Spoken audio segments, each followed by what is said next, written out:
డబ్బు, అనారోగ్యం, ఉద్యోగం, వ్యాపారం అప్పులతో బాధపడుతున్నారా? మీకోసమే మేనిఫెస్టింగ్ మిరాకిల్స్ ప్రోగ్రామ్.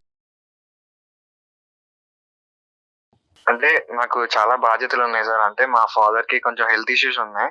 సో ఆయన పని చేయలేరు, నేనే చూసుకోవాలి. నన్ను చదివించినందుకు వాళ్ళకి చూసుకోవాలి కదా. ఓ ఇంట్లో బాధ్యతలన్నీ నా మీదే ఉంటాయి. అంటే తమ్ముడు చిన్నవాడు, చదువుకుంటున్నాడు తను. ఇవన్నీ నేనే చూసుకోవాలి. అండ్ ఇంట్లో ఫాదర్ బాగో టాబ్లెట్స్ అని అవన్నీ ఇవన్నీ సో అన్ని ఇంటి నేనే బాధ్యత చూసుకోవాలి. మొత్తం ఇంకా మీదే మనీ అంతేనా? నా మీద ఉంటది. ఇంకా ఓకే రైట్. ఇంకా ఈఎంఐస్ అని అవన్నీ చాలా ప్రెషర్ ఉంటది. ఇవన్నీ ఒక మధ్యతరగతి కుటుంబంలో ఉండేటటువంటి సాధక బాధకాలు, ఇవన్నీ మాకు అర్థమైనాయి. నీ జీవితంలో ఉండేటటువంటి ప్రవేశించినటువంటి ఈ అమ్మాయి ఎవరు, ఎలా పరిచయం అయింది? తన పేరు స్వాతి సార్. తను నా కొలీగ్.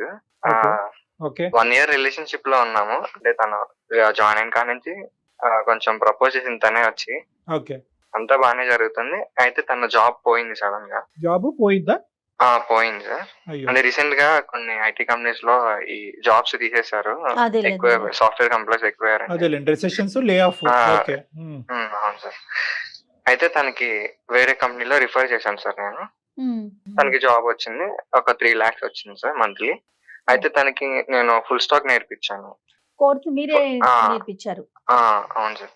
ఓకే నేర్పించి తనకి అప్పుడు ఇంకా కొంచెం పొజిషన్ మారిన తనకి మంత్లీ 5 lakhs వచ్చినాయి సార్. ఓ Job. Super super. దాంట్లోనే కొంచెం వేరే పొజిషన్. ఓకే ఎంత టైం పట్టిందన్న ఈ మొత్తం ప్రాసెస్? అంటే నీ అమ్మాయి జాబ్ పోయిన కాడి నుంచి ఈ కోర్స్ నేర్చుకున్న తర్వాత మళ్ళీ ఇంకో జాబ్ వచ్చేంత వరకు ఎంత టైం పట్టింది? 5 months సార్. 5 months. సుమారుగా ఎంత ఖర్చు పెట్టావు ఆ అమ్మాయి మళ్ళీ తన లైఫ్ లో ఇలా మంచిగా సెటిల్ అవడానికి? ఒక 5 లక్షలు శాలరీ వచ్చే స్థాయిలో ఎదగటం గురించి మీరు ఎంత ఖర్చు పెట్టుంటారు? ఒక 6 lakhs అలా సార్. అయ్యో బాబోయ్. అంటే సేవింగ్స్ అవి. నువ్వు ఎప్పుడు అనుకోలేదా నా గురించి అది ఖర్చు పెట్టుకుంటే కనుక నాకు అంటే లే, ఆబ్వియస్లీ అలా ఇలా అనుకుంటాను సార్.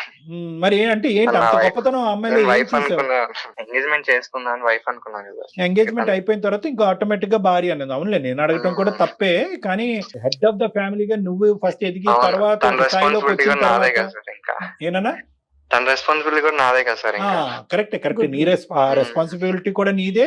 ఈ 6 లక్షలతో పాటు మీ కుటుంబానికి నువ్వు ఏమేం చేసి ఉండేవాడు అనే రెస్పాన్సిబిలిటీ కూడా నీదే. అంటే నేను అనే పాయింట్ ఏంటంటే సర్లేండి అవన్నీ తర్వాత మాట్లాడుకుందాం. ఆ అమ్మాయి చాలా హర్షించిందా? హ్యాపీ ఫీల్ అయిందా? చాలా హ్యాపీ సార్. ఇద్దరం హ్యాపీ. అయితే 6 months తర్వాత మ్యారేజ్ అని ఫిక్స్ చేశారు. ఓకే. అయితే అవ్వలేదు సార్. 1 year అయ్యింది. 1 year 6 months అయింది. gap, 6 నెలల్లో 1 year అవ్వనటువంటి పెళ్లి ఇప్పుడు సంవత్సరం అయింది. అవును సార్. సంవత్సరం కారణం అయిపోయింది. కారణం ఏంటి? ఏంటని అడిగితే ఏం చెప్పలేదు సార్. ఫోన్ లిఫ్ట్ చేస్తే చెప్పు ఏంటి. కాదు, ఇంకా అసలు ఇది అవుట్ ఆఫ్ క్వశ్చన్ అంటుందా, చూద్దాంలే వెయిట్ చేయాలా అంటుందా? అలాగే సార్. అంటే రెస్పాండ్ అసలు నా కాల్స్ కి రెస్పాండ్ అట్లా అడుగుతుంటే మ్యారేజ్ చేసుకోవాలి కదా ఈ టైం కంటే, లేదు కొంచెం టైం పట్టిద్ది అని చెప్పి మాట్లాడుతుంది. చూద్దాంలే. వాళ్ళ తల్లిదండ్రుల దగ్గర నుంచి కూడా ఏం రెస్పాన్స్ రావట్లే. వాళ్ళ నాన్నగారిని అడిగితే ఏమన్నారంటే అమ్మాయి ఇలా సెటిల్ అవ్వాలని చెప్పింది అని చెప్పేసి అంటున్నారు. ఎవరు సెటిల్ అవ్వాలట? నేను సెటిల్ అవ్వాలన్నా. మీరు సెటిల్ అయ్యాక నాకు అమ్మాయి లేదు. సెటిల్ అయ్యేటట్టు చేశారు కదా. ఈ అబ్బాయి కష్టపడి చదివించాడు, అమ్మాయి సెటిల్ అయిపోయింది. ఇప్పుడు ఆ అబ్బాయి సెటిల్ అవ్వాలని వాళ్ళ పేరెంట్స్ కి చెప్తోంది. అంతేనమ్మా మనీ? అంతే సో అంతే మ్యామ్. వాళ్ళ ఇంట్లో సెటిల్మెంట్ యొక్క డెఫినేషన్ మనందరం కూర్చొని ఒకసారి మాట్లాడుకోవాలి. అంటే ఎన్ని లక్షలు వస్తే సెటిల్ అయినట్టు. సరే, సో తల్లిదండ్రులు అయితే ఈ పాట పాడుతున్నారు. అట్లీస్ట్ స్వాతి ఏమన్నా కరెక్ట్ గా చెప్తుందో నీతో? లేదు సార్. తను కూడా నువ్వు సెటిల్ అవ్వాలి కదా, నీ శాలరీ చూసుకో ఫస్ట్, మీ ఇంట్లో పేరెంట్స్ చూసుకుంటావా, మీ తమ్ముని చదివించుకుంటావా, ఎన్నెన్ని బాధ్యతలు నీకు, అవన్నీ తగ్గిన తర్వాత అప్పుడు మ్యారేజ్ చేసుకుందాం అన్నట్టు అదే మాట్లాడు. నీ బరువు తన భారం అవుద్దని చెప్పి భయపడింది మహాతల్లి. సర్లే, కానీ మరి మీ పేరెంట్స్ వాళ్ళ పేరెంట్స్ తో మాట్లాడలేదా? ఇదేమన్నా పిల్లల వ్యవహారం, లేదు. బొమ్మలాట? లేదు సార్. పేరెంట్స్ మాట్లాడుకున్నారు సార్. ఏమన్నారు? తినే అంటుంది సార్ సెటిల్ అవ్వాలి కదా నువ్వు అని. సో వాళ్ళ ఉద్దేశం ఏంటంటే సెటిల్ అవ్వాలి కాబట్టి ఇప్పుడు సెటిల్ అనేటటువంటిది ఎంత త్వరగా అవుతే అంత త్వరగా అమ్మాయి పెళ్లి చేసుకోవడానికి రెడీనా? అవును సార్. ఇప్పుడు ఆ సెటిల్ అనేటటువంటి పదానికి మేము డెఫినేషన్ ఎత్తుక్కోవాలి, ఏ డిక్షనరీలో ఎతకాలో. సర్లే చూద్దాము. ఇంకా ఏంటి అవుతుంది? సో మీ ఇద్దరు అయితే టచ్ లోనే ఉన్నారు. టచ్ లోనే ఉన్నా సార్. కానీ కొంచెం అవాయిడ్ చేస్తున్నట్టు, అంటే కొంచెం చీప్ గా చూస్తుంది సార్ నన్ను అయితే బాగా. ఆ అమ్మాయికి ఏంటంటే మా పేరెంట్స్ ని చూసుకుంటున్నా కదా, బాధ్యతలన్నీ ఇప్పుడు తమ్ముడు చదువుతున్నా కదా, తమ్ముడు ఇంకా జాబ్ వచ్చేదాకా నేనే చూసుకోవాలి కదా. అప్పుడు దాకా టైం పట్టింది ఎట్లయినా. సో అదంతా నేనే చూసుకోవాలి కాబట్టి తను ఏమంటుందంటే అవన్నీ తొలగిన తర్వాత అప్పుడు మ్యారేజ్ చేసుకుందాం అంటుంది. Right, okay. తొలగిన తర్వాత ఏంటి? ఆ అబ్బాయికి జాబ్ వచ్చిన తర్వాత, లేదంటే నీ జీవితం నుంచి మీ కుటుంబ సభ్యులు తొలగిన తర్వాత? అది అంటే తమ్ముడు జాబ్ వస్తే తమ్ముడు చూసుకుంటాడు కదా. తర్వాత ఆ వేలో. జాబ్ రాకపోతే తమ్ముడికి, లేదంటే మీ నాన్నగారికి ఏదైనా ఆరోగ్య సమస్య వస్తే, మీ అమ్మగారికి ఏదైనా ఇంటి పరిస్థితులు బాగాలేకపోతే ఆర్థికంగా సాయం చేయకూడదా? సో ఇక్కడ సేవ్ చేయాలి, వీళ్ళని డిలీట్ చేసేసి నీ జీవితంలో ఇక్కడ సేవ్ చేయాలి, ప్లస్ నీ సంపాదన ఎక్కువ అవ్వాలి. బహుశా కాబోయే ఆవిడకి వాళ్ళ కుటుంబ సభ్యులకి ఒకటి కాదు 2 డిమాండ్లు. ఒకటి ఇక్కడ ఖర్చు తగ్గాలి, ఇంకోటి ఏంటంటే నువ్వు పై మెట్టు ఎక్కాలి. సో నువ్వు ఒకటి అనుకుంటూ మా దగ్గరకు వచ్చావు, ఒకటి కాదు 2 అక్కడ. తల్లిదండ్రులది బో మీ ఇద్దరు బాధ్యత కదా మని, నీది తమ్ముడిది ఇద్దరిది కదండి బాధ్యత. ఇప్పుడు తమ్ముడికి జాబ్ వచ్చే కానీ అతను చూసుకోడు కదా పేరెంట్స్ ని, నువ్వు కూడా చూసుకోవాలి అంటే కదా. వాస్తవానికి ఒకటి కండిషన్స్ పెట్టడం.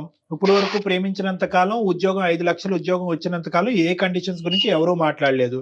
ఇప్పుడు ఒకే పాట తల్లిదండ్రులు, నీ కాబోయే వైఫ్, నీ గర్ల్ ఫ్రెండ్ ఒకే పాట పాడుతున్నారు. సెటిల్మెంట్, రిమూవల్, తల్లిదండ్రులని కుటుంబ సభ్యులను రిమూవ్ చేయాలి, నువ్వు ఇంకా బాగా సెటిల్ అవ్వాలి. అంతే. ఇది కాకుండా ఇంకొక పదం కూడా నువ్వు వాడావు, తక్కువ చేసి మాట్లాడుతుంది, తక్కువ చేసి చూస్తుందని. ఏంటది? అంటే తను మంత్లీ 5 lakhs కదా సార్, అవును, నాదేమో 2 lakhs. ఓకే. అయితే తను నువ్వు ఇంకా ఆ 2 lakhs లోనే ఉంటావా, చాలా మంది మంత్లీ చూడు 6 lakhs తెచ్చుకున్నారు, 7 lakhs తెచ్చుకున్నారు, నాది 5 lakhs, నీది ఇంకా 2 lakhs లోనే ఉన్నావు, ఇంకా బరువు బాధ్యతలు వేసుకొని అలాగే ఉంటావా నువ్వు ఇప్పటికి, వాళ్ళతోనే ఉండు, వాళ్ళతోనే చెయ్యి అన్నట్లు మాట్లాడుతుంది సార్. నీకు చేతకానులాగా మాట్లాడుతుంది, నీకు అవును చేత సార్. అవ్వదు, నీకు ఆ టాలెంట్ లేదు, స్కిల్ లేదు అన్నట్టు అవును. మాట్లాడుతుంది. సరే ఒకసారి ఇప్పుడు నువ్వేమంటావు? మాకు వాళ్ళ పేరెంట్స్ కూడా బుద్ధి లేదు సార్. నేను అంత చేసి వాళ్ళ పేరెంట్స్ కూడా తెలుసు సార్, అయినా వాళ్ళు కూడా చెప్పట్లేదు ఆ అమ్మాయికి. నీ టోన్ లోనే అసర్టివ్నెస్ లేదు నాన్న. నీలో ఒక పట్టు, ఒక హక్కు కింద మాట్లాడాలి. ఎంగేజ్మెంట్ ఇస్ హాఫ్ మ్యారేజ్ అని నేను అనుకుంటాను. నేను అందరికీ అదే చెప్తా ఉంటాను. ఒక నిశ్చితాంబూలం తీసుకున్నప్పుడు మేడం ఎంత పవిత్రమైనటువంటి అవునండి, స్టెప్ అదే. ఇప్పుడు గట్టిగా మాట్లాడే వాళ్ళు బహుశా నీలో గట్టిగా మాట్లాడే తత్వం నీలో లేదా, మీ కుటుంబ సభ్యులు లేదా, అడిగేటటువంటి విధానంగా అడగట్లేదు. ఎక్కడన్నా ఈ విడ్డూరం విన్నావా? సంవత్సరం ఎంగేజ్మెంట్ అయింది, 6 నెలల్లో పెళ్లి అనుకున్నావు, ఇప్పుడు సంవత్సరం అయింది. మీకు ఏమనుకుంటారు? ఆ ఎంగేజ్మెంట్ కి వచ్చిన పెద్దలు ఏమనుకుంటారు? ఆ అమ్మాయి సైడ్ వాళ్ళు ఏమనుకుంటారు? వాళ్ళకి అసలు బుద్ధి జ్ఞానం మా సైడ్ వాళ్ళు, మా ఫ్రెండ్స్ కానీ మా ఫ్యామిలీ మెంబర్స్ కానీ చాలా మంది అడుగుతున్నారు సార్, కానీ నేను వాళ్ళకి అడగరు? సమాధానం చెప్పలేకపోతున్నాను. మొత్తానికి పోనీ ఏమండి ఇది కుదరదండి, క్యాన్సిల్ చేసుకుందాం అనే మాట అయినా వచ్చిందా? అది కూడా రాలేదా? అలా ఏం అది రాలేదు. కూడా రావట్లేదు. Just wait and watch policy. మరి ఇప్పుడు ఏం చేద్దామంటావమ్మా మని? మీరే చెప్పాలి మ్యామ్. మేమేం చెప్తాం? ఆవిడేమో అతి గొప్ప సెలక్షన్, అతి గొప్ప సెలక్షన్.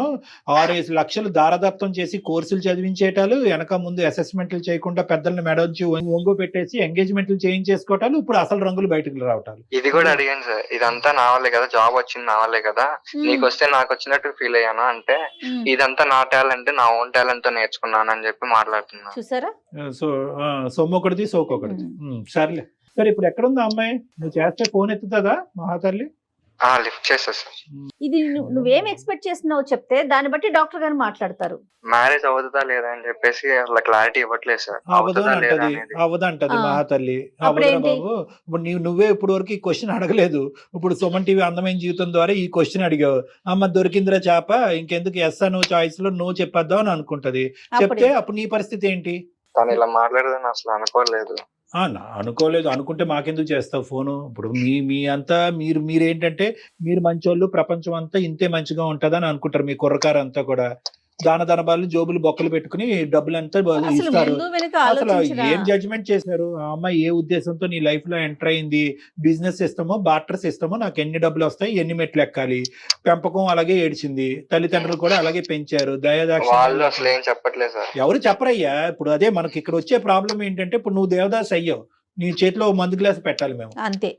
ఇప్పుడు పరిస్థితి ఎలా ఉంది? నువ్వు ఒక సెలక్షన్ చేసుకున్నావు, నువ్వు ఆ అమ్మాయి కండిషన్స్ మీద 6 నెలల్లోనే సంవత్సరంలోనే ఆ మహాతల్లి ఇన్ని కండిషన్స్ పెట్టింది అంటే, జీవితాంతం నీకు ఎన్ని కండిషన్స్ పెడతది? నువ్వే నేనే కుటుంబం, మన పుట్టబోయేటటువంటి పిల్లలే కుటుంబం, అదర్ కుటుంబం ఈజ్ మైనస్ అంటది. ఏం చేస్తావు? ఆ అమ్మాయినే నువ్వు ఓం నమ శివాయ అని పూజించుకుంటూ కూర్చోవాలి అనేటటువంటి ఉద్దేశంతో ఇలా వచ్చేటటువంటి ఇలాంటి ఆడపిల్లలతో తస్మాత్ జాగ్రత్త అని చెప్పి మీలాంటి కుర్రకారికి 100 సార్లు నేను చెప్తున్నాను. అటువంటి అమ్మాయినే ఈ రోజు నువ్వు పటాయించావు, పట్టుకున్నావు, దాన ధర్మాలు చేసావు, 6 లక్షలు ఎన్నిట్లకు ఉపయోగపడేది. బహుశా అదే కోర్సు మీ తమ్ముడికి నేర్పించుంటే కనుక మీ తమ్ముడికి మంచి ఉద్యోగం వచ్చి ఉండేది కదా. అంత దాకా ఫ్యామిలీకి ఉపయోగపడేవాడు కదా. నీకు ఉపయోగపడేది. లేదంటే మీ నాన్నగారికి ఏదంటే మెడికల్ బీమా కట్టుండేవాడు, బోల్డ్ అని 1.25 లక్షలు చేయొచ్చు. తను ఇలా చేస్తాను నేను అనుకోలేదు సార్. అయిపోయినాకే కదా. ఒకటి ఇవన్నీ నాకేంటి సార్ క్లాస్ పీకుతున్నారు ఆ అమ్మాయిని అడగకుండా అంటే కనుక నీకే పీకాలి క్లాస్ ఇక్కడ. ఎందుకంటే ఆ అమ్మాయి క్యారెక్టర్ ఏంటి, ఆలోచన అనేటటువంటిది మనకు ఆల్రెడీ అర్థమైపోయింది. అవును. నీకుండేటటువంటి ఆ 3 క్వశ్చన్లకి సమాధానం రాబట్టడం పెద్ద కష్టం కాదు. 2 నిమిషాల్లో నాకున్న అనుభవంతో నేను రాబట్టగలను. నేనేమంటున్నానంటే ఎండ్ రిజల్ట్ ఎలా ఉన్నా కూడా మన మంచికే వచ్చింది అనే విధంగా నువ్వు ముందుకు పో. అది నేను చెప్తున్నా. అది ఎందుకంటే 2 నెలల్లోనే ఇంత 70mm సినిమా చూపెట్టినటువంటి అమ్మాయి జీవితాంతం ఏ సినిమా నీకు చూపెడుతుంది? నీకు నీ కుటుంబ సభ్యులు ఒక పెద్ద గుడిబండ తెచ్చుకుని ఇంట్లో పెట్టుకున్నట్టుగా అనిపిస్తూ ఉంటుంది. ఒక వైట్ ఎలిఫెంట్ అంటారు ఇలాంటి వాళ్ళని, తల్లేనుగు. సో కాబట్టి నీకు కూడా నేర్చుకోవాల్సిన పాఠాలు కూడా ఇక్కడ ఉన్నాయి. ఇవన్నీ నేను ఆ అమ్మాయి ఎదుర్కొంటే చెప్పలేను కాబట్టి ఆ అమ్మాయికి ఫోన్ కలప ముందు నీతో చెప్తున్నాను. 2 ద్వారాలు ఓపెన్ చేయి, exit or entry, whatever it is. Okay, 2 accept చేయడానికి రెడీగా నాకైతే ఉండండి. తనైతే కావాలి సార్. కావాలి. మా పేరెంట్ అయితే వదులుకోలేను తన కోసం. ఓకే, ఫోన్ కలుపు, మాట్లాడదాం. ఏమని పేరు మేడం? స్వాతి. స్వాతి అంటండి. The person you are speaking with has put your call on hold. Please stay on the line. Hello చెప్పమని. అమ్మా, తిన్నావా? నువ్వు ఏంటి మ్యారేజ్ గురించి? ఆలోచించకండి, నువ్వు సెటిల్ అయినా చూద్దాంలే. చెప్పా కదమ్మా, అదే మ్యారేజ్ అయిపోయిన తర్వాత చేస్తానని. మ్యారేజ్ అయింది, సెటిల్ అయ్యేదేంటి? సెటిల్ అయితేనే మ్యారేజ్. ఇప్పుడు నువ్వు రెస్పాన్సిబిలిటీస్, తమ్ముని చదివించాలి, అమ్మని చూసుకోవాలి, నాన్నని చూసుకోవాలని ఆ 2 lakhs నువ్వు అవి చేయాలంటే ఇంకా మ్యారేజ్ చేసుకుని ఏం చేద్దామని? ముందు సెటిల్ అవుతా, తర్వాత చూద్దాంలే అవన్నీ. అలా అనుకోమ్మా, నీ జాబ్ వస్తే నాకు జాబ్ వచ్చినట్టు ఫీల్ అయ్యా. నువ్వు సక్సెస్ అయితే నేను సక్సెస్ అయినట్టు ఫీల్ అయ్యా. ఎలా తీసుకోగలమ్మా నేను? ఇప్పుడు నా టాలెంట్ వచ్చి నేను చేసినవి నువ్వు ఫీల్ అయ్యేదేంటి?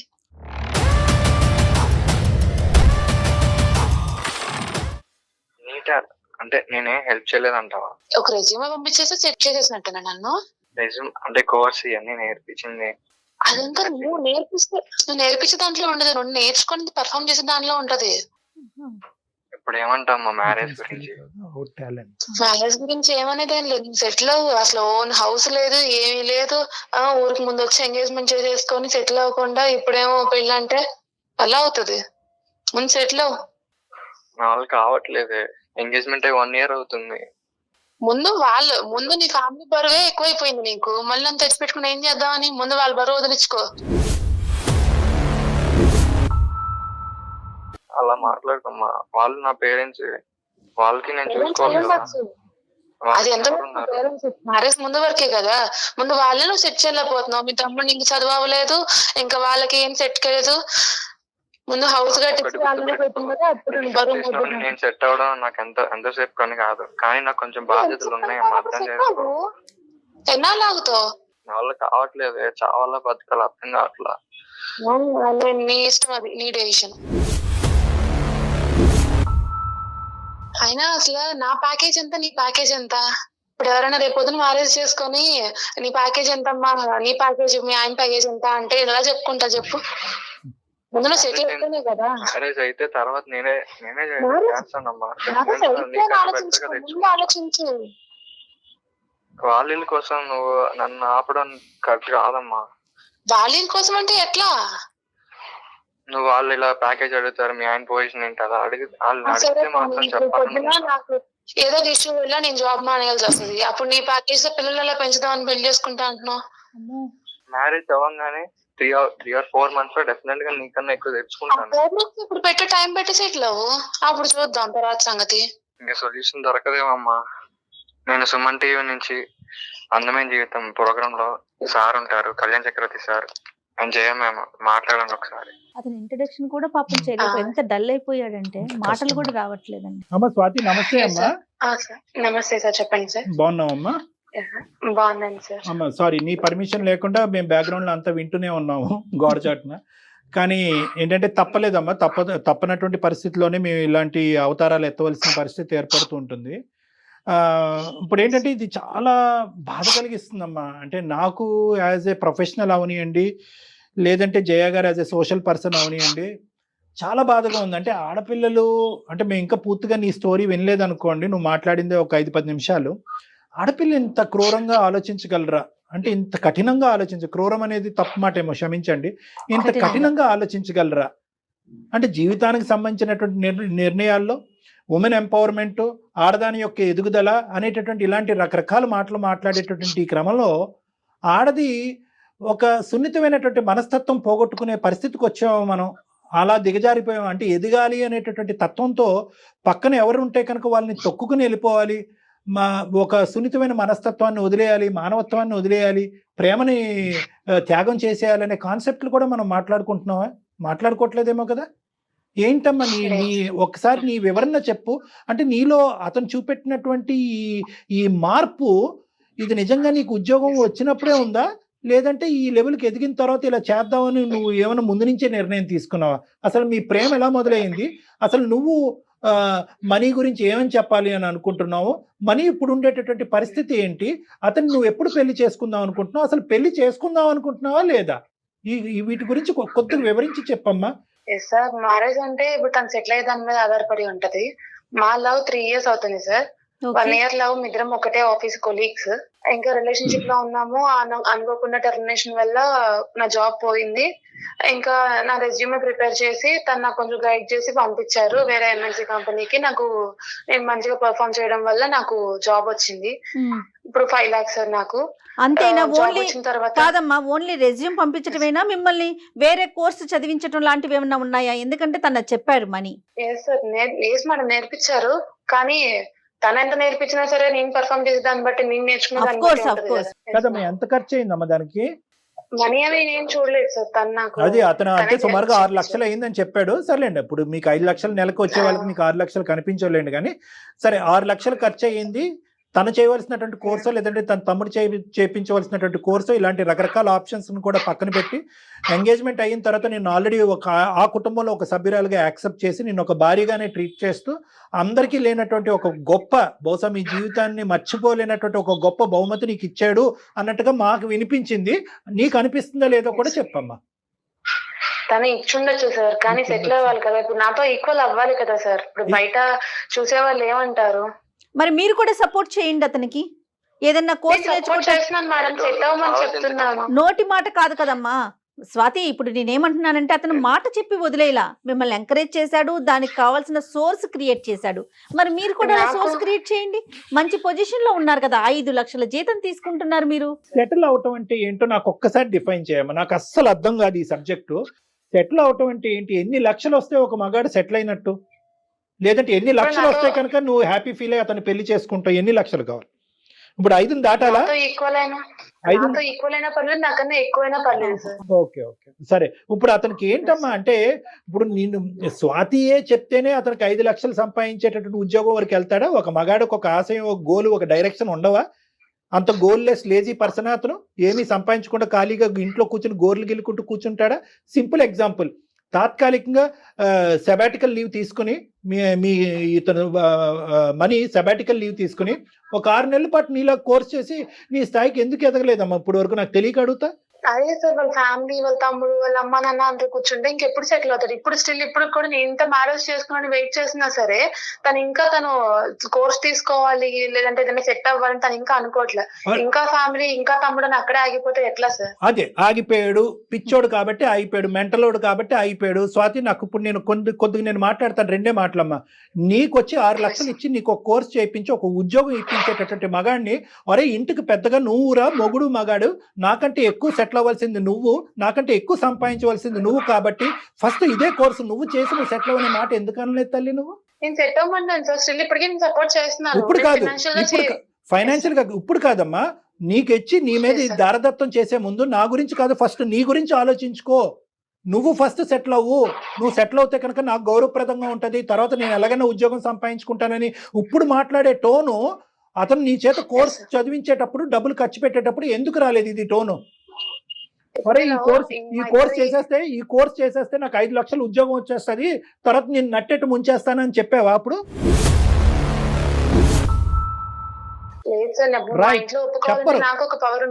చెప్పరు, మీరు చెప్పరు. ఎందుకంటే మీకు కావాల్సినవన్నీ ఆ దో అనే మాట నేను అన్నగాని మీకు కావాల్సినవన్నీ కూడా తీసేసుకున్న తర్వాత ఇప్పుడు ఆ మగాడిని ఇప్పుడు టిష్యూ పేపర్ కింద వాడుకుని రోడ్డు మీద వదిలేసి ఇప్పుడు ఆడు పిచ్చోడు అయ్యాడట్టున్నాడు.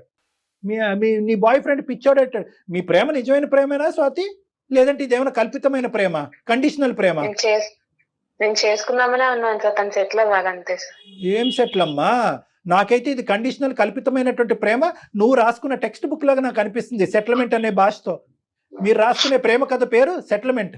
సెటిల్ అవుతేనే ప్రేమ, లేదంటే లేదు. అంతే కదమ్మా. అయినా నాకు తెలియక అడుగుతాను, సెట్ అవ్వలేదు. ఎంగేజ్మెంట్ వరకు చేసుకున్నటువంటి తల్లిదండ్రులు నీ ప్రభావం వల్ల వాళ్ళు కూడా అదే భాష మాట్లాడుతున్నారా, లేదంటే వాళ్ళు కూడా నీ నీ మీ అందరూ ఒకే మూకుమ్మడిగా ఇదే విధంగా ఆలోచించాలనుకున్నారా?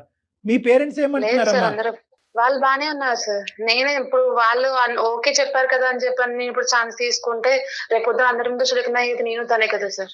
కాదమ్మా, నీకు 5 లక్షలు వస్తున్నాయి, తనకి 2 లక్షలు, 7 లక్షలు చాలవా మీ ఇద్దరి జీవితానికి? టోటల్ ఫిగర్ ఆలోచించట్లేదు అమ్మాయి అండి, ఈ ఫిగర్ దాటాలి. మేడం నేను జాబ్ మానేయాల్సి వస్తుంది, అప్పుడు తన 2 lakhs తో రన్ అవుతుందా మేడం? అవ్వదు కదా. కాదమ్మా, తను ఇంతటితో ఆగిపోడు కదా. నువ్వు 1 lakh 2 lakhs ఆగిపోయావా? నువ్వు 5 lakhs దాకా వెళ్ళలా? రేపొద్దున తను కూడా వెళ్తాడు. దిస్ ఇస్ అమ్మ నాకు అదే క్లియర్ గా వెయిట్ అర్థం. చేస్తున్నాను మేడం 1 year నుంచి. No Swathi, no Swathi, this is not about figures అమ్మా. I don't think so. ఇది ఎన్ని సున్నాలు ఉన్నాయి, 5 పక్కన ఎన్ని సున్నాలు ఉన్నాయి, 2 పక్కన ఎన్ని సున్నాలు అనే కాన్సెప్ట్ కాదు. ఇదేంటంటే కనుక కొలమానం అంటారు. అంటే ఏంటంటే ప్రేమని, జీవితాన్ని డబ్బుతో కొలుస్తున్నాను. ఇదే కండిషన్ ఉంటుంది అని అనుకుని ఉంటే కనుక ఈ అబ్బాయి మొదట్లో అసలు ఒక్క 1/2 నిమిషం కూడా నీతో పాటు జర్నీ చేసి ఉండేవాడు కాదు. అసలైన రంగు ఒక మనిషి, ఒక వ్యక్తిత్వం, ఒకటేటువంటి ప్రత్యేకంగా స్వాతి యొక్క రంగు తన చేతిలో, తన జోబులో, తన బ్యాంకులో ఎంత డబ్బులు వచ్చిన తర్వాత అసలైన రంగు బయటకు వచ్చినాయి. అదే చెప్తారు కదా, మనీ ఈజ్ మ్యాడ్నెస్ అని చెప్పి. నీ చేతిలో ఈరోజు డబ్బులు కనిపిస్తున్నాయి కాబట్టి నీకు అహంకార ధోరణ. దిస్ ఇస్ ఆల్ అరగెన్స్ అమ్మా. It is not about figures. Madam చాలా నైస్గా చెప్పారు, 5 + 2 = 7 కదమ్మా. 7 సరిపోదా ఒక కుటుంబాన్ని రన్ చేయడానికి? 2 వైపులా మీ తల్లిదండ్రులని చూసుకోవచ్చు, వాళ్ళ తల్లిదండ్రులని, వాళ్ళ తమ్ముళ్ళని, అక్కల్ని, చెల్లెల్ని అందరినీ చూసుకునే అంత మంచి ఫిగర్ అది. కానీ ఇక్కడ కాన్సెప్ట్ అది కాదు. 7 అనేటటువంటిది ఫిగర్ కాదు ఇక్కడ. వై 2 = 5 అనేది ఫిగర్ ఇక్కడ. 2 5ని దాటాలి ఇక్కడ. 2 5ని దాటితే కనుక నువ్వు కాళ్ళర్ ఎగరేసుకుంటూ నలుగురికి మా ఆయనకి ఇంత శాలరీ, నాకు ఇంత శాలరీ అని చెప్పుకోవటానికి ఇదేంటంటే కనుక స్వార్థం, అహంకారం. ఇది బాధగా ఉందమ్మా నిజంగా.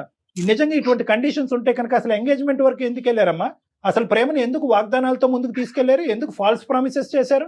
ఇది డబ్బుతో ముడిపడినటువంటి వ్యవహారం, శాలరీతో ముడిపడినటువంటి వ్యవహారం, ఉద్యోగం ఒక స్థాయి యొక్క ఇదే. కానీ ఏమండి మనీ ఇప్పటికొచ్చి సెటిల్ అవ్వలేదండి, మనీకి ఉద్యోగం లేదండి, ఎన్ని అవకాశాలు వచ్చినా ఇటువంటి కథలు 1,00,000 వచ్చినాయి అందమైన జీవితానికి.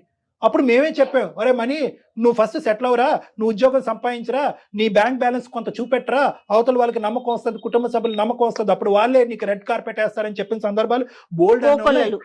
మనీ ఏమైనా బాధ్యత లేనటువంటి మనిషా? నీలాంటి మనుషులు 4గురిని పోషిస్తున్నాడు అక్కడ, వాళ్ళ బాధ్యత తీసుకుంటున్నాడు. నువ్వు అది కూడా డిలీట్ చేయమంటున్నావు. అసలు కళ్యాణి గారు అదే డిలీట్ చేయమంటోంది. తన డిలీట్ లో ఉన్నది ఫస్ట్ ఆ 4గురే. ఏంటమ్మా వాళ్ళు ఉండకూడదా? అంటే ఇప్పుడు ఒకప్పుడు చెప్తున్నాను నేను, ఒక ర్యాండమ్ ఏంటి సైలెంట్ అయిపోయావు స్వాతి, మాట్లాడాలి. ర్యాండమ్ నేను ఒక హైపోథెటికల్ క్వశ్చన్ చేపిస్తున్నాను. నేనే నా పలుకుబడి, నా ఇన్ఫ్లుయెన్స్ ఉపయోగించి నెక్స్ట్ 2 days లో నాకు చాలా MNCs తో కాంటాక్ట్స్ ఉన్నాయి, నేను వాళ్ళ వైస్ ప్రెసిడెంట్స్ తో కూడా మాట్లాడగలను. నేను రేపే కావాలంటే కనుక మనీకి ఉద్యోగం వేయిస్తాను. 5 లక్షలు కాదు కదా, 6 లక్షలు వచ్చేటట్టు చేస్తాను అతని CV, అతను లేదంటే నా పలుకుబడి ఉపయోగించి. మరి తర్వాత ఏంటి, నెక్స్ట్ ఎజెండా ఏంటి నీది? మీరు రెడీనా మరి? ఓకే సార్, జాబ్ వచ్చింది. తను మరి వాళ్ళ ఫ్యామిలీ పరిస్థితి ఏంటి సార్? గాడిది గుడ్ ఏం కాదు. ఏం చేయమంటావు? వాళ్ళ ఫ్యామిలీని వదులుకోమంటావు? ఫ్యామిలీ ఓకే, ఫ్యామిలీని వదులుకుంటాడు, మీ అమ్మ నాన్న వదులుకుంటావా? ఏంటి తమ్ముడు చూసుకుంటాడు, నాకంటే మా పేరెంట్స్ ఇంకెవరు లేదు, నేను ఒక్కదాన్ని. తనకంటే వాళ్ళ తమ్ముడు ఉన్నాడు కదా, చూసుకుంటాడు. మరి ఇతని బాధ్యత కాదా? ఇంకెవరు చూసుకుంటారు? నువ్వు అట్లా రిక్వెస్ట్ చేయమ్మా. నువ్వు ఇంకెవరు చూసుకుంటారు బాబు, అమ్మ తల్లి రిక్వెస్ట్ చేయమని. ఏం మాట్లాడుతున్నావురా నాయన? అంటే తల్లిదండ్రులు 2 పిల్లలుంటే చిన్నోడిదే బాధ్యత, పెద్దోళ్ళు చూసుకోరమ్మా? పెద్దలు చూసుకుంటారు. మనం ఇప్పుడు బ్యాంక్ బ్యాలెన్స్ సార్ అంటున్నారు, బ్యాంక్ బ్యాలెన్స్ పెడతాను ఉంటది రేపొద్దున అని చెప్పని. ఇప్పుడు లేడీస్ కి సేఫ్టీ అనేది ఇంపార్టెంట్ కదా మేడం. ఇప్పుడు రేపొద్దున కన్సీవ్ అవుతాను, నేను జాబ్ మానేసి ఇంట్లో ఉండాల్సి వస్తుంది, అప్పుడు పరిస్థితి ఏంటి మేడం? తన 2 lakhs సెట్ అయిపోయింది అంటారా? అంతా మీరు కొంచెం ఆలోచించండి మేడం, మా వైపు కూడా. తప్పకుండా అమ్మా, ముందు చూపు ఉండాలి. కానీ ఇంత ముందు చూపా, ఇంత ఫార్వర్డ్ గా ఆలోచించేది ఎవ్వరు సొసైటీ కదమ్మా. ఇది నాకైతే ముందు చూపుగా కూడా అనిపించట్లేదు. ఇది ఏదో పెద్ద నువ్వు అంత దూరదృష్టితో, దయాదృష్టితో నేను చూస్తున్నావు నేను అనుకోవట్లే. కానీ ఇది ఒకటే ఏంటంటే బియ్యంలో రాళ్ళు ఏరటం. ఏ విధంగా నేను ఈ రోజు మనీని వదిలించుకోవాలి? ఎందుకంటే నీకేంటంటే కనుక దూరపు కొండలు నూలుపు అన్నట్టుగా నీకు ఇంకా పెద్ద ప్యాకేజ్ ఉండే వాళ్ళు కావాలి, తక్కువ బాంధవ్యాలు ఉండేటటువంటి వాళ్ళు కావాలి, ఇన్ఫాక్ట్ తల్లిదండ్రులు లేనటువంటి ఒక అనాథ అయి ఉండాలి. ఇప్పుడు ఈ కండిషన్స్ తో అయితే కనుక బహుశా ఏంటంటే నీలాంటి వాళ్ళు ప్రేమ అనేటటువంటి దాంట్లోకి వేరే అబ్బాయిల్ని, అమాయకమైనటువంటి ఇలాగ నోట్లో నాలుగు లేనటువంటి ఈ మనీ లాంటి అబ్బాయిల్ని ఉచ్చిలోకి దించకండి అమ్మా. 2 చేతులు ఎత్తి దండం పెడతారు. చచ్చిపోతారు వీళ్ళు, దుంకి చచ్చిపోతారు. అలా అనుకుంటే నేను ఎప్పుడు వేరే వాళ్ళని లవ్ చేసి వెళ్ళిపోవచ్చు, ఏదో గొడవ పెట్టుకొని. కావాలనుకున్నా కాబట్టి వెయిట్ చేస్తున్నా, ప్యాకేజ్ పెరగాలనే వెయిట్ చేస్తున్నాను. సెటిల్మెంట్ కోసం వెయిట్ చేసావు నువ్వు. అతను పావుగా నా వాడుకొని- సెటిల్మెంట్ ఏంటి సార్? అమ్మ ఒకటి ఇక్కడ క్లియర్ కట్ గా మాకు ఏం అర్థం అవుతుందంటే కనుక అమ్మ, మొదటి నుంచి నువ్వు ఒక పక్క నుంచి మనీని ప్రేమిస్తూనే ఉన్నావు, ఇంకో పక్క నుంచి నీ ఎజెండానే ఉంది. ఉమ్, ఫస్ట్ నీ ఎజెండాలో మొదటి మెట్టు ఏంటంటే కనుక నువ్వు సెటిల్ అవ్వాలి. అది మనీ ద్వారానా, మనీని ఖర్చు పెట్టా ఏంటి అన్నది నాకు తెలియదు, కానీ ఫస్ట్ నువ్వు సెటిల్ అవ్వాలి. నువ్వు సెటిల్ అయిన తర్వాత నీ ఎజెండా నెంబర్ 2 ఏంటంటే మనీని పైకి లాగాలి. అంటే ఏంటంటే మంచిదే, ఒక అమ్మాయి ఒక అబ్బాయిని లాగాలి అనుకోవటం అనేటువంటిది తప్పు లేదు, కానీ దానికి ప్రేమకి పెళ్లికి ముడిపెట్టడం, అందులో ఎంగేజ్మెంట్ అయిన తర్వాత అనేటటువంటిది నేరం. ఇది రెండో ఎజెండా. మూడో ఎజెండా ఏంటంటే కనుక ఇందాక నేను అన్నాను కదా, నేను ఒక్కొక్క మెట్టు నువ్వు ఎలా ఎక్కుతున్నావు నేను ఆలోచిస్తున్నాను, కరెక్ట్ గా నేను ఎలా అయితే చుక్కలు కలుపుతున్నానో నువ్వు అలాగే కలుపుతున్నావు. మూడో ఎజెండా ఏంటంటే ఓకే నేను ఎదిగాను, నాతో పాటు నా మొగుడికి కూడా కాబోయే మొగుడికి కూడా మంచి ఉద్యోగం వచ్చింది, ఇప్పుడు నీ కుటుంబ సభ్యులందరినీ దూరం పెట్టి ఆ బరువు బాధ్యతల నుంచి కూడా నువ్వు దులుపుకో అనేది మూడో ఎజెండా. అమ్మ ఈ లెక్కనైతే కనుక మానవత్వం అనేటటువంటిది ఉండదు, ఇటువంటి బేస్మెంట్ మీద పెళ్లిళ్ళు అనేటటువంటిది జరగకూడదు. ఒకప్పుడు ఇలాంటివి జరిగినా కూడా అవి ఎక్కువ కాలం నిలవు, ఇటువంటి పెళ్లిళ్ళు నిలవమ్మా. ఒకటి జాగ్రత్త గుర్తుపెట్టుకో, నీకంటే ఆ అబ్బాయి జీవితంలో ముందుగా వచ్చిన ఈ పిచ్చోడు అమాయకుడు, అసలు తెలివితేటలు లేనటువంటి ఒక దద్దం ఈ అబ్బాయి తరపున మాట్లాడలేడు కాబట్టి నేను మాట్లాడుతున్నాను.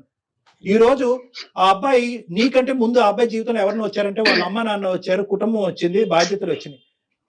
ఈ రోజు ఈ విషయం ఇటువంటి ఘాటైనటువంటి మాటలు నువ్వు చెప్తున్నావు అనేటువంటిది ఆ కుటుంబ సభ్యులకు తెలియదమ్మా. మరి వాళ్ళకి తెలిస్తే కనుక తూర్పు తిరిగి దండం పెట్టి పొమ్మంటారు నిన్ను.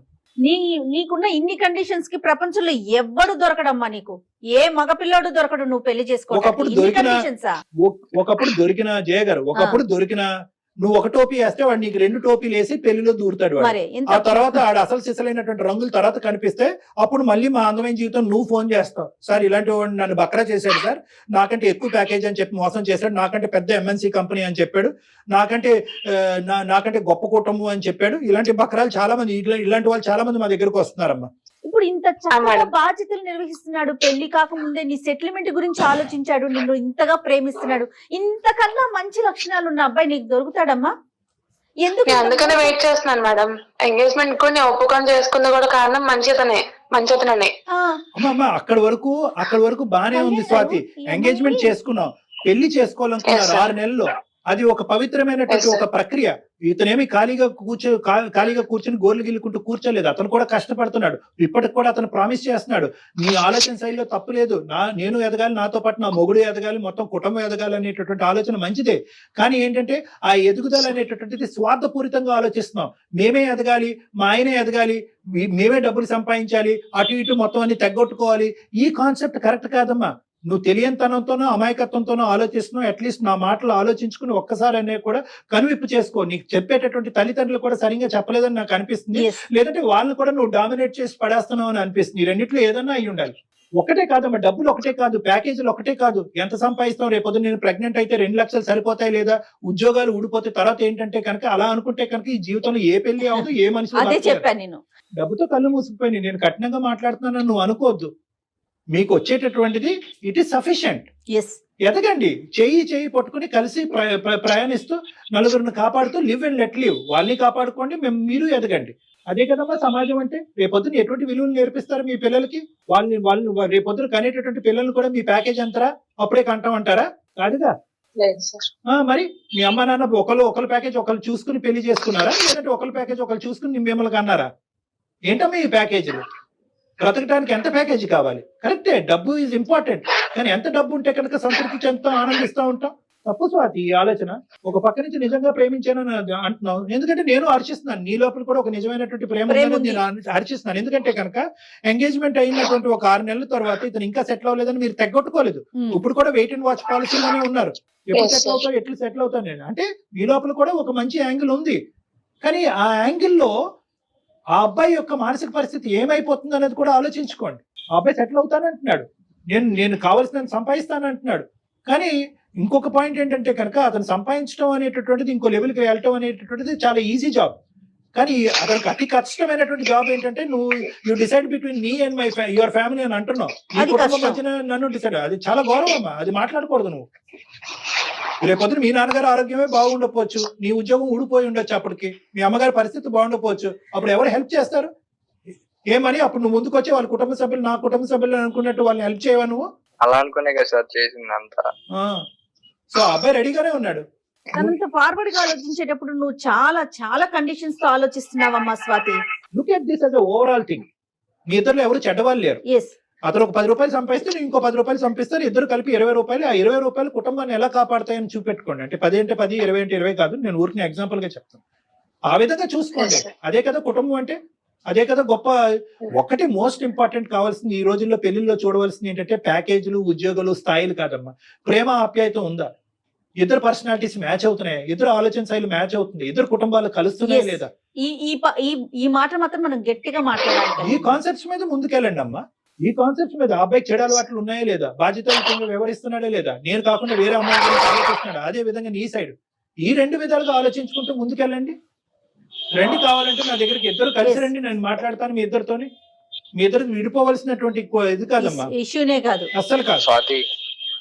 స్వాతి నేను ప్రామిస్ చేస్తాను, 4 months or 5 months లోపు మ్యారేజ్ అయిన తర్వాత నేను డెఫినెట్ గా జాబ్ తెచ్చుకుంటా. నీకన్నా ఎక్కువ జాబ్ అంటే శాలరీ పెంచుకుంటాను ఖచ్చితంగా. చెప్పమ్మా. నీ వైపు నుంచి పాజిటివ్ ఆన్సర్ ఎక్స్పెక్ట్ చేస్తున్నా నేనైతే. ఎస్ మేడం, ఇప్పుడు నేను ఏమంటున్నానంటే తనకి నాకు ఎంత టైం పట్టిందో సెటిల్ అవడానికి సేమ్ తను అంత టైం తీసుకోమని చెప్పండి. తను నాకు ఫినాన్షియల్ గా ఎంత సపోర్ట్ చేశాడో నేను తను ఫినాన్షియల్ గా ఎంత సపోర్ట్ చేస్తాను. తను సెటిల్ అవ్వమని చెప్పండి. ఇంకా వాళ్ళ ఫ్యామిలీ పరంగా నేను మాట్లాడిన మాటలు వాటికి నిజంగా అపాలజైజ్ చేస్తున్నాను, వాటిని విత్డ్రా చేసుకుంటున్నాను. Super super. అయితే ఇక్కడ ఇంకొక చిన్న మాట, నీకెంత టైం పట్టిందో తను కూడా అంతే టైం అట్లా పెట్టకూడదమ్మా. ఒకరికి ఎక్కువ కావచ్చు, ఒకరికి తక్కువ కావచ్చు. నీకు అవకాశాలు దొరికినాయి అప్పుడున్న మార్కెట్ కండిషన్, ఇప్పుడున్న మార్కెట్ సపోర్ట్ చేస్తాను మేడం. నువ్వు ఫైనాన్షియల్ గా సపోర్ట్ చేయి, ఎదగటానికి తను ట్రై చేస్తాడు. ఒక ఆడపిల్ల పెళ్లి 6 నెలలు పోస్ట్పోన్, సంవత్సరం పోస్ట్పోన్ అయిందంటే కనుక ఎంగేజ్మెంట్ కి వచ్చిన వాళ్ళు కానీ లేదంటే నలుగురు 4 విధాలుగా మాట్లాడుకుంటారు. అది నీ కుటుంబానికి వాళ్ళ కుటుంబానికి రెండూ మంచిది కాదు. ఇమీడియట్ గా ఇప్పుడు ముహూర్తాలు అయితే చాలా మంచి ముహూర్తాలు మొదలవుతున్నాయి ఆగస్ట్ లో. కాబట్టి వీలైనంత తొందరగా ఇరువైపుల కుటుంబ సభ్యులు మళ్ళీ అందరినీ ఒకే ప్లాట్ఫామ్ మీద తీసుకొచ్చి ఒక మంచి ముహూర్తం, ఒక మంచి కళ్యాణ మండపం బుక్ చేసుకుని వీలైనంత త్వరగా పెళ్లి జరిపించండి అమ్మా, ప్లీజ్. ఓకే ఓకేనా? Okay sir. Okay sir. Okay money మాట్లాడలేదు మీరు. Thank you sir. ఓకే నాన్న, ఓకే, ఆల్ ద బెస్ట్ నాన్న. Okay okay sir. రైట్ మా రైట్. ఓకే నాన్న, ఆల్ ద బెస్ట్. చాలా సంతోషం. అంటే ఇది ఏంటంటే ఇది ఒక హ్యాపీ ఎండింగ్ మేడం. కానీ నేను ఇందాక ఆ అబ్బాయితో చెప్దాం అనుకున్నాను. సరే, వాళ్ళు ఎలాగ కలిసి జర్నీ చేయాలని డిసైడ్ అయ్యారు కాబట్టి వాళ్ళకి ఈ రోజు ఇది అసందర్భంగా అనిపించవచ్చు. ఒకప్పుడు ఈ స్వాతి ఇలా కాకుండా ఇంకో విధంగా ఈ రోజు మాట్లాడుంటే ఏమయ్యేది? సో అటువంటి మెసేజ్ మనం ప్రత్యేకంగా ఇటువంటి కుర్రకారికి మనం ఇవ్వాలి. సో ప్రేమించడం అనేటటువంటిది ఎంత గొప్ప ప్రక్రియ, ఎంత గొప్ప అనుభూతో, అట్ ద సేమ్ టైం ఏంటంటే ఆ ప్రేమతోనే అన్ని అంతం అవ్వవు, ఆ ప్రేమ కలిసి రాకపోతే ఇంకా జీవితాన్ని అంతం చేసుకోవాలనే ఆలోచన నుంచి కూడా యువతి యువకులు బయటపడాలమ్మా. ఎగ్జాక్ట్లీ. ఎందుకంటే అన్ని కలిసి రావాలి. ఒక ప్రేమ ఒక పెళ్లి కింద మారాలి అంటే, ఆ పెళ్లి జీవితాంతం ఒక ప్రయాణం కింద పారాలంటే చాలా ఫ్యాక్టర్స్ కలిసి రావాలి. కుటుంబ సభ్యుల యొక్క ఆలోచన శైలి రావాలి, స్థితిగతులు అనేటటువంటిది కలిసి రావాలి. వీళ్ళది స్థితిగతులు, ఆ అమ్మాయి ఎదిగింది, ఈ అబ్బాయి తక్కువలో ఉన్నాడు. ఇప్పుడు ఆ అమ్మాయి ఒప్పుకుని ముందుకు రావాలి. స్థితిగతులు కలిసి రావాలి, మనస్తత్వాలు కలవాలి, ఆలోచన శైలి కలవాలి, అలవాట్లు గిలవాట్లు ఉంటే కనుక అవి సాక్రిఫైస్ చేయాలి, విరమించుకోవాలి. ఇలాంటి ఎన్నో ఆస్పెక్ట్స్ ఉంటాయి. కాబట్టి ప్రేమించుకున్నప్పుడు ఉండేటటువంటి అనుభూతి, ప్రేమించుకున్నప్పుడు ఉండేటటువంటి ఆలోచన అది పెళ్లి వరకు ఆటోమేటిక్ గా దారి తీసేస్తుంది. మనం బటన్ నొక్కగానే అన్ని కలిసి వస్తాయి అనేది అనుకోకండి. ఎందుకంటే ఇక్కడ తల్లిదండ్రుల యొక్క ప్రమేయం, ఆలోచన, కులగోత్రాలు, ఇలాంటి రకరకాల అంశాలు ఉంటాయి. ఇవన్నీ పరిగణలోకి తీసుకుని 1-2 సార్లు ఆలోచించుకుని ప్రేమలో దిగండి. ఒకప్పుడు ప్రేమలో దిగి ఆ ప్రేమ ఇంకో విధంగా మారితే కనుక దయచేసి ఆత్మహత్యలు ఇలాంటి అంశాలు అనేటటువంటిది పరిగణలోకి తీసుకురాకండి. ఎందుకంటే జీవితం బ్రతకటానికి, నలుగురు బ్రతికించడానికి ఉపయోగపడేటటువంటి ఒక గొప్ప ఇది జీవితం. అది తేలిగ్గా క్షణికావేశంలో ఇలా చిటికేసే విధంగా ప్రాణాలు తీసుకునేటటువంటి ప్రయత్నం దయచేసి తీసుకోవద్దు అనేది నా విన్నపం. చాలా మంచి మెసేజ్ ఇచ్చారు కళ్యాణ్ గారు. Thank you so much. Thank you జగత్. నమస్తే.